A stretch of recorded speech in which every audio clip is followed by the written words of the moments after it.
இப்படி இருக்க ஹேரை இப்படி மாற்றிடலாமா?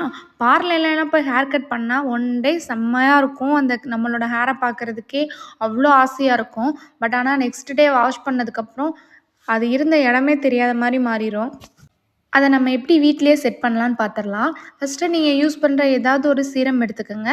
லைட்டாக எடுத்து 2 சைடும் சீரம் அப்ளை பண்ணிவிட்டு ஹே ஹேர் ட்ரையர் வச்சு ஒரு 40 to 60% மட்டும் ஹேரை வந்து ட்ரை பண்ணுங்கள். ஃபுல்லாக ட்ரை பண்ண வேணாம். அதுக்கப்புறம் இந்த மாதிரி ஒரு ஹேர் ப்ரஷ் எடுத்திருக்கேன். இது வந்து நான் எடுத்துருக்கிறது வந்து அகாரா பிராண்டோடது. நான் வந்து 1.5 இயர்ஸாக யூஸ் பண்ணுறேன். வேறு லெவலில் இருக்குது.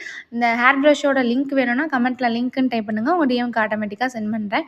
கொஞ்சம் கொஞ்சமாக ஹேர் எடுத்து ரொட்டேட் பண்ணி ஒரு 5 மினிட்ஸ் வேணால் ஒரு 2 மினிட்ஸ் ஹோல்ட் பண்ணி விட்டிங்கன்னா உங்களுக்கு அழகான கேர்ள்ஸ் கிடைக்கும்.